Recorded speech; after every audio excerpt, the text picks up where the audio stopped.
Two lie dudes. Two lie dudes. Hey, two lie dudes.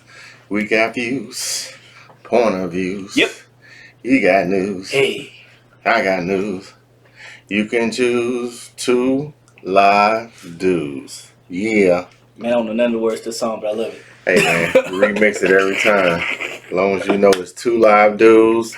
We're doing this live for y'all. It's nothing pre-spoken about or pre-written. It's all from the dome and, a little bit of studying. Absolutely. But, yeah, so anyway. I mean, those of you who watch, we mess up quite a bit. Oh, yeah. But, But appreciate y'all watching, though. 110. First thing we want to do is we want to spotlight up Black business. Black business of the month. Yeah. Oh, man. We have a new first sponsor for our podcast. Yes, appreciate you. We appreciate that. That's from Georgia Y Electrical LLC.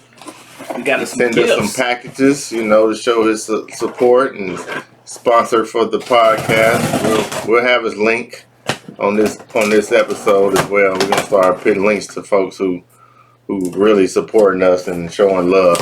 And this is definitely showing love. We don't know what it is, so we're gonna point it out. But Georgia Y Electrical LLC, licensed, non-restricted electrical contractor from South. He does business in Georgia and South Carolina. I've known him for 10, 20 plus years, and the guy's reliable. He's no nonsense. He come in, do his work, and get it done, and get you satisfied 100%, and then move on to the next job.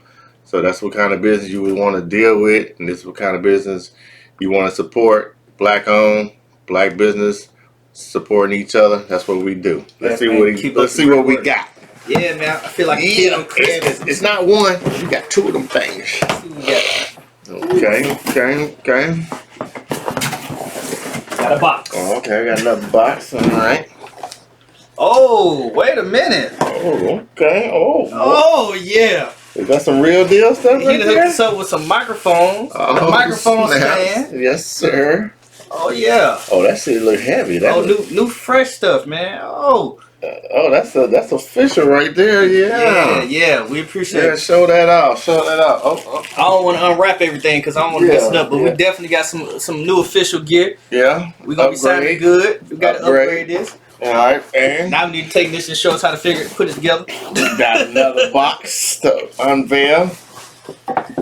So, Georgia Y Electrical, we appreciate you, brother. Thank you. Thanks for supporting the business. Absolutely.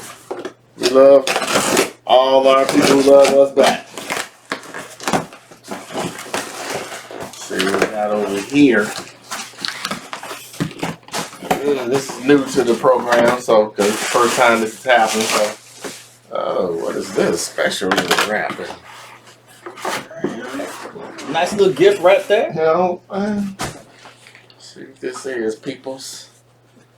Appreciate y'all hanging in there with us and be as anticipation just like we are anticipating. Oh shit! All right. Shit! I said there's two microphones. Oh yeah. Oh, that's the real. Oh, here is the actual what the microphone is right here. Yes. All right. What is that? It's a Tonor Q9 studio microphone. Obviously, we don't sound too good as we're talking, but no, we really appreciate it. We're gonna take it to the next level. We're gonna level up. We're leveling up. Yeah. Oh man, good look. You see us after Georgia Y Electrical. He does work in South Carolina and all of Georgia. Give him a call. Let me give him his number because he need business and he does good business. Yeah. We make sure we drop his website and everything. Yes, sir. But right now, number is 404-583-8078. GeorgiaYElectrical.com. Again, GeorgiaYElectrical.com. All right, and before we move on, we have mentioned before, if anybody wants to promote their business, we are all for it. Please, yes, sir. However you want to. If you want to come in and talk to us, as you see, we're going to actively put you out there. Yes, sir. Right? But we're going to get right into it today. We're going to start on that we always do with this Melanin Report. And today we shine that black light on a gentleman named Buddy Bolden. BB. Buddy Bolden is known as the father of jazz. Hey, he was a New that's a good- Orleans-born musician in 1877. Mm-hmm. He died in 1931. He was not born a free man. Of course. He honed his skills at a place called Congo Square, where slaves would go meet up and play. And he didn't write anything Mhm. down. There was no notes. They didn't. He actually didn't even know how to read sheet music, from what I read today. Actually, what I read today.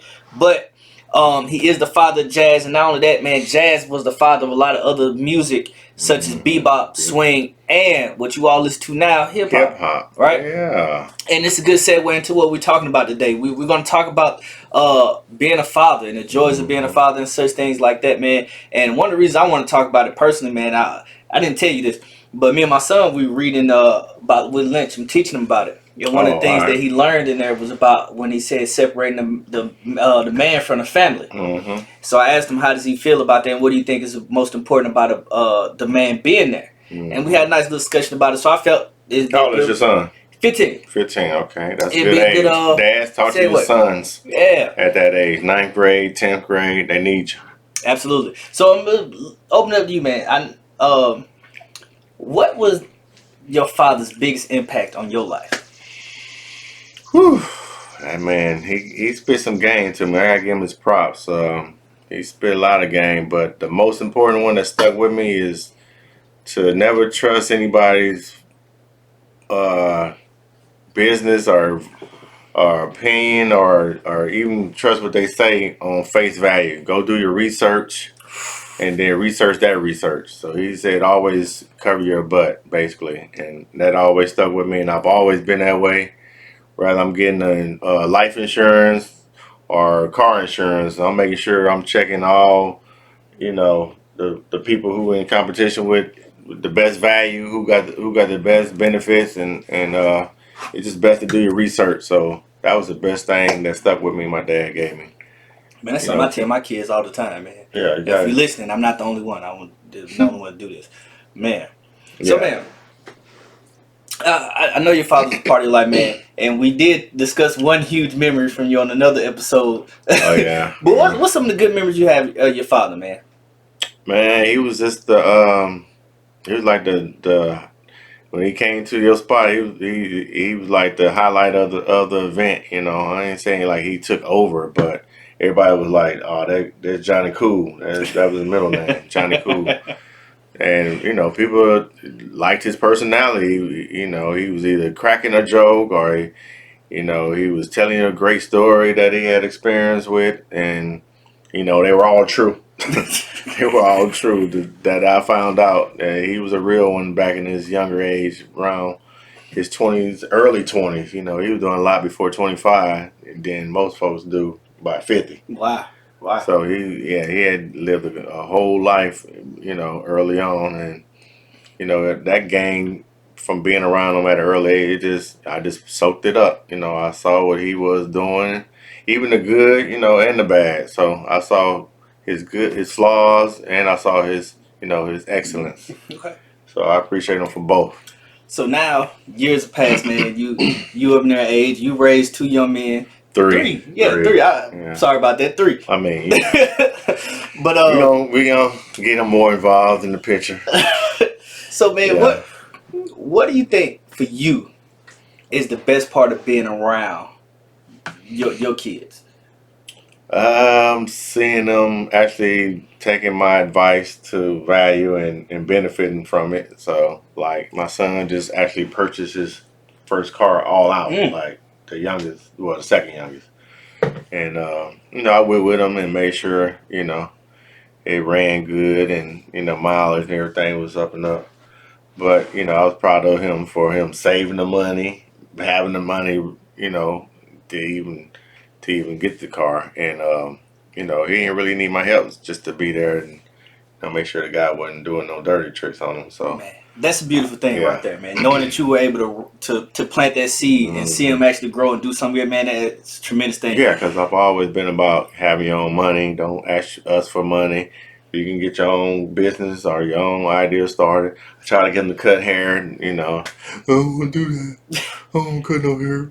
It wasn't for him. Oh, rewind. But we fast forward 10, 15 years later. Dad, you show me how to cut hair now? No, bro, I ain't got time now. Shit, it's the fourth quarter. Yeah, you should have learned that on early in the game. But they've learned from their mistakes and saw that everything I was saying was true. They ain't gonna admit that everything I said was true, but never do, man. Yeah, but I see it from how they act now. Oh yeah, I mean, like every kid, man. From experience, I definitely say it for mine, man. So many things my dad taught me, and I wouldn't take heed to it. And then later on, I'm like, man, he was 100% right. Why did I listen to him 15 years ago? But man, like you just be men when we're young, we're just thinking about I can do it myself. I don't need nobody. We're already thinking about being a man when we're not even a man yet. Oh, man. It's like you look at dad like he's trying to hamper you down or trying to tell you what to do. That's it. Yeah. And the fact is he's trying fun. He's trying to prevent you from making the mistakes or falling into some of the shit he saw happen or happened to him. So that's the only thing a good dad should be doing anyway. These fly-by-night ass people, we're not talking about that. We're talking about fathers. We're not talking about some real fathers. Some baby mama or baby daddy shit. Man, my kids still fairly young, right? Mm-hmm. 15, 9, and now a 3-year-old. So because spread them out, because of that, I had to make better decisions. But anyway, yeah, that's what. But looking at them, man. Because of their age, at that age, they still think dad is like a superhero. They're like, he's the strongest dad I know. He's the coolest. Yeah. So that is, to me, by far, because that's all, as far as I've gotten, it's like the best experience. Because they fill your head up, and you got to live up to it. Like I feel like that one. What, man. What Amari said? What do you do? So, man, what he don't do? But no, man. One day, gas you up though. Oh, I'm gonna tell you. One day, so we were having a discussion in our house, and one of the things I do, man, I always have this huge extra strategy no matter where I go. This is about me. So one day we were at home, and I asked her, "What would you do if somebody broke in? What do you do? And let's talk about it and figure out how we're gonna do it." First, I got Amari's mouth and said, "My daddy gonna handle anybody come here. I know you can whoop anybody." I said, I like the confidence. But if Tyson came in here, Tyson's gonna give me a run for my money. Then I'll tell you what, man, I'm not finna fight this dude. Yeah. So, but in his mind, he's like, you the strongest person I know. You the strongest person in the house I see, man. And I always tell my kids, man, you're a king, man. You are a young king. I'm raising you to be a king. And I don't want nobody to think you different. But I'm also the same person who... Positive reinforcement. Yeah. So I teach those to my kids, man, all the time, man. I love to hear it back from, man. We have our own little mantras and chants that we do at home, and they are really feeling. I want you to believe it, because if you believe it, then you will exude that out into the world. You know what I mean? Yeah, it would have been nice to have that if I was the same type of dad as you are back then. But when they were their age, my sons were your kids' age, I was learning from my dad teaching me, which wasn't a good teacher initially, how to be, disciplining your kids or just interacting with them. It was very physical in the household when I was growing up. Yeah. So, you only copy what you see. So I had to say that I took some L's when I was younger because I didn't know no better. I was just, aggression was taught around me. So I gave out aggression. So they wasn't all the lovey-dovey sons that I wish I had, that you had experienced. Okay. I wish I would have had. Listen, don't get me wrong. First of all, and my dad watches this, he would tell you he didn't tag my ass plenty of times. And my dad was a police officer, so he had this big, thick police officer belt. Mm-hmm. And he used to like torture him. So in my house, every time a whooping came around, it was like a huge event. It was fun. They wanted to make a scene. And then my dad would take his whole belt, hold it up, and pull each little piece off one by one. So he gonna pull the gun holster off, looking at you. He gonna pull the handcuff holsters off. He's talking to you. Terrorizer. All day. And then assume the position. What? Assume the position. Man, this is how it was. I remember one time he called me down in front of my aunts, my grandma, everybody, right? Yeah. I'm in the middle of the kitchen. He got a cooler in his belt out. He said, assume the position. I don't even know what I did, but I felt like I had to do something because he caught me. And I was start crying already. You know how you trying to hit them tears up? He did just to get a laugh. He said, I ain't really want nothing. Man. Evil, boy. Like dads, that's what we gotta understand. When our dads were young, and you didn't realize it then, but they were dealing with a lot of shit. You know what I'm saying? The ills of the world. The segregation of, Oh man, yeah. jobs and how it was in the 80s and in the 90s and the 70s and shit. Man, the early 60s when our dads was growing up. How old is your dad, by the way? He would have been 69, 70, something like that. So he about 7, 8 years older than my dad. Mm-hmm. So still that same era. He passed last year. Oh, I didn't know that. Yeah, he passed, bro. Damn. Yeah. Sorry to hear, man. I didn't know that. R.I.P. Dad, November 2019. I'm actually going to see my dad next week for his 60th. So no, it's 8 years, yeah. Mm-hmm. So, but man, like talking to him now and about some of the stuff that he went through and things that happened there, I get a totally different view of the world and what he actually had to go through instead. And mind you, like kind of get an understanding how it was. And I mean, there's no excuse for them just jetting out and leaving your mom and leaving you all by yourself. But you get an understanding like why it could have happened and why they wasn't strong enough to be there or whatever the case may be. Things were definitely a little more difficult for them to be there. Everything was stacked against them from being in the home, man. Even when you look at now, man, government assistance, like to get government assistance, you can't have a man at home. You can't have a man in the home. Which is can't be on welfare ridiculous. with a man in the house. Yeah. All that. So this stuff is set up, which actually it was set up to keep the man out of the house, so it would be a single mom pandemic in the early 70s and 80s to be dependent upon government. And for them to be more sensitized and more feminine and be more of what we have in 2020. So long story short, man, it's very important for fathers to be in the household, man. Like I was fortunate to have my father in my life, my entire life. He was at home, my mother. He at home, my mother right now, and it's about 8:30 where they at, and they probably in the bed watching some TV. But only been together? Oh, man, it's been almost 40 years. 38 years this year. Yeah, 38 years, man. It's Black excellence. A lot of ups and downs and some stuff that I probably shouldn't have seen, but yeah, 38 years married, 38 years. So it wasn't like 38 clean. Who make it 38 clean? I want you to show me somebody who make 38 without putting being some kind of issue, man. Smear somewhere in the perfection. Some anchor. But man, it's a lot, man. And the fact that he made sure that he was there, man, and even talking to my dad, man, me and him had a conversation a while back, and I was telling him how I felt like I missed so much from my sons working so hard early on, and because I'm working for somebody else, they're making me do slave it. And he's like, man, I had the same issue. And I was like, dude, I don't even remember. Like, as far as I know, you were always there. So for me, it was great. But for him to sit around and say, and then he explained it to me, I said, man, you know what? I guess you're right. Yeah. But the memories you gave me now, I don't even see that. Man. Yeah, that's all you remember is most of the good stuff. And the day by day, we don't remember that. That's just, it all builds into one little small memory. Everything was good back then. That's why you say back in the day.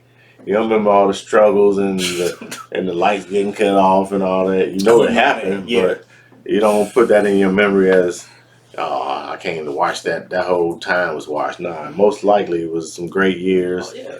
I mean, I didn't even know we were poor back in the day. Everybody around us had the same thing we had. Well, nah, I can't say that shit, nigga. I knew we were poor, nigga. Nigga, poor was all around us. So I was like, bruh, when Dad left, we was moving on down. Nigga went straight to the hood, got down, and was thugging it out from the hood on out until other shit happened. So, man, I think one cool thing to me, and my dad he probably never knows, but he's gonna know it now. One of the best memories I had of my dad is the most recent one. It was I taught my dad how to tie a bow tie. So like he taught me how to tie my regular first tie because I had to do a job interview and stuff. Display to the audience because I'm sure 80% of us including myself. I don't know how to tie no bow tie. Man, I'll tell you, man, I've had a lot of people ask me. One of my biggest compliments I ever get is when people ask me if my ties are clip on. Mm-hmm. Because I feel like I did that good of a job. But it's not. Actually, I tie these every day. These is really what I do. I'm not going to tie it now. But You should start a bow tie business. don't say like you don't know I do. Coming soon. Yeah. It's a Check good the link. segue into it. It will be coming out. The website will be dropping soon, and you will see more things from Mr. Bowtie. But now anyway, we're at man. the time where we're gonna tell you what we didn't like about today. Yeah, let's hear your ventilation moment. It's the ventilator moment of the day. Drivers, man. When we get behind that wheel, it just seems like we just lose our fucking mind. I'm included, but I'm more sensible about my insanity, meaning that I'll haul ass to go around you, and that's because there's no cars in front of you and you're in the fast lane going slow. So that's an asinine thing to be doing where there's traffic. You're in a fucking metropolitan city. Just realize where you're at and stay off your phone, please. That is the fucking most irritating thing out on the street, is seeing folks on their phone. And that'd be most likely why people having accidents, why fucking people ain't paying attention to what they doing, driving slow, missing lights, turning on the wrong time, all kind of dumb shit. So we can cease that, which ain't gonna happen because more teenagers and young adults are driving.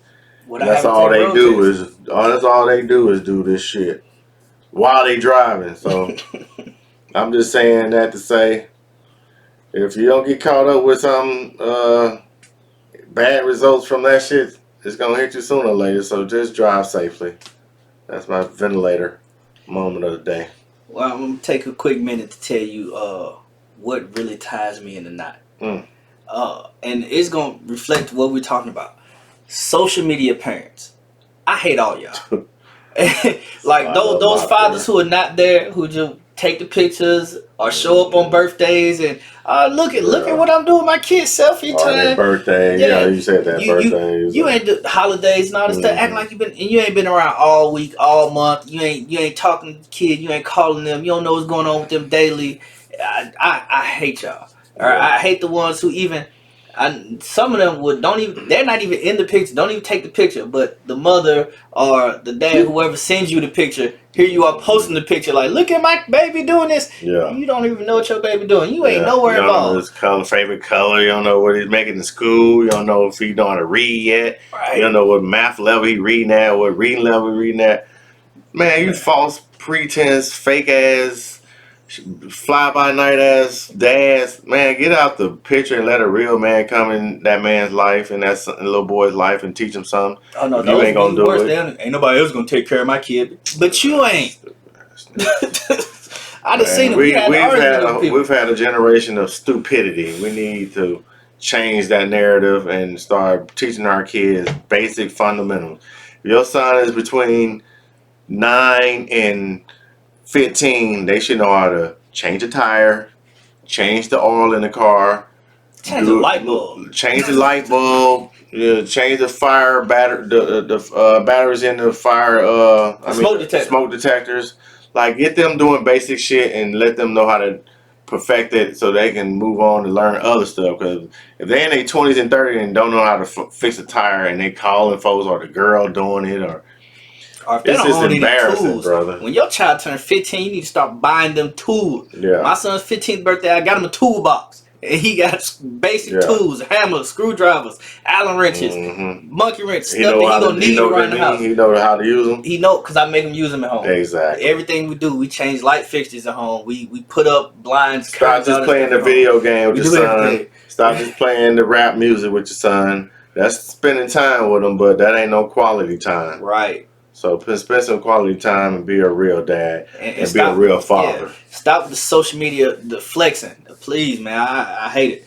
But this is all we got. You anything else for us today? Hey, man, we appreciate the 110 subscribers. Yes, we moving up. We appreciate you. We appreciate the first sponsor of the year, and we hope to see many more. Thank you for watching.